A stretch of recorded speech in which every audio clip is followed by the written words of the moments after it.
Hey guys, Angus here. Got another airsoft gun video for you guys today. Today, as you can tell, we're outdoors. Usually means we're going to be doing a performance test, which in this case we are. Not only are we going to be chronoing this gun, we're also going to be taking a few shots downrange to see how accurate it is. The gun we're going to be testing, it's one of ICS's new Galil series. This is their RIS Galil. It is called the ICAR or ICAR MRS Airsoft AEG. It's essentially a Galil with some fancy RIS on it. Now if you're interested in purchasing this rather cool looking gun, there'll be a link down below in the description to airsoftStation.com where you can purchase the product for about $305.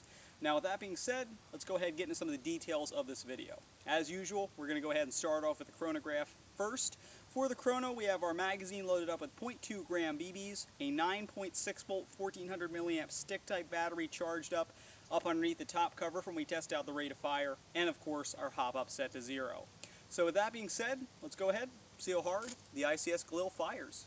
Alright, so we've gone ahead and got the X-Protect chronograph set up and ready to go. I'm going to start off by chronoing this gun for feet per second. Again, 0.2 grams in the magazine, and the hop up set to 0. See how hard this gun fires. 408.8, 403.3, 404, 405.5, 401.4, 391.7, a little low, and 385. So it seems to be dropping, but it looks like you're getting right around the 400 FPS. Let's try rate of fire. Again, 9.6 volt battery. 15.9 rounds per second, which as you can see, converts roughly into about 950 rounds per minute. So a great rate of fire. Alright, so looking at the chronograph results here, I am pretty much pleased. Feet per second wise, I'm seeing exactly what I expected, which is right in the 400 to 405 feet per second area. Those last couple shots, I believe 2 of them, we got 390, then 385.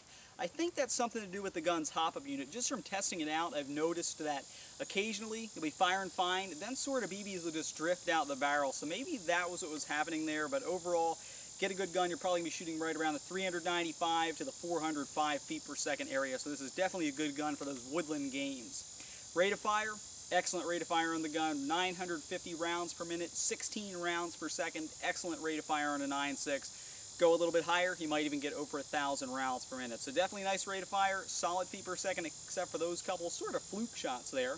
And now we're going to go ahead and test out that hop-up unit, which I was commenting on a couple seconds earlier there, by going ahead and taking a few shots down range. We're going to be firing at a target placed about 130 feet away. The only thing we're going to be changing for the accuracy test is A, we're going to be adjusting our hop-up and switching to 0.25 gram BBs in the magazine. So with that being said, let's take a few shots down range and see if that hop-up acts up when we're actually shooting at a target. Alright, so we've gone ahead and zoomed in on our target, placed about 130 feet down range. Sorry for the crude lawn chair target, however you'll see it works out rather well in just a few seconds.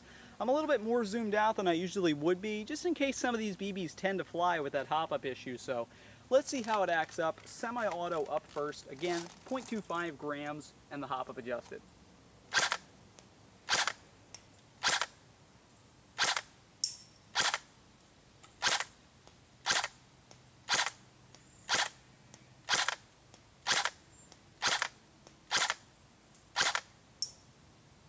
Alright, so as you saw with that last shot, kind of flew up a little bit. That's what I was talking about, the extra hop occasionally kicking in.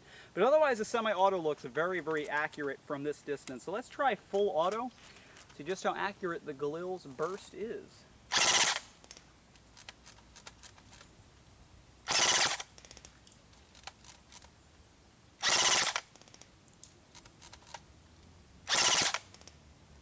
Full auto, deadly accuracy. Alright, so as far as accuracy goes on the gun, accuracy is phenomenal. Semi-auto, every shot really came into contact with that target, except for a couple that slipped through the one hole in the chair. One, like I said, but that sort of hop-up issue coming into play where it seemed to get an extra bit of boost and flew over the target. That's the main issue I had with the hop-up unit, but otherwise semi-auto, dead on accuracy. Full auto, there was no cloud effect here. BB stayed directly in a straight line, came right into contact with that target. So if you're on the receiving end of this gun, somebody shooting full auto, better watch out because the accuracy is very precise on full auto. Combine that with a solid feet per second of around the 400 FPS range on average. Again, we had a couple drops there, which I believe was something with the hop-up. And really, you have a solid gun here, an excellent rate of fire, great feet per second for woodland games, and some solid accuracy, a lot due in part to the excellent hop-up inside here, besides those couple issues. So really, I'd have to rate this as an excellent performing gun, despite the hop-up issues, for anyone looking for a solid woodland gun that'll definitely stand out in the field. So with that being said, guys, this has been Deathcore Airsoft's performance test of the ICS Galil ICAR MRS Airsoft AEG. Thanks for watching, guys. Please subscribe.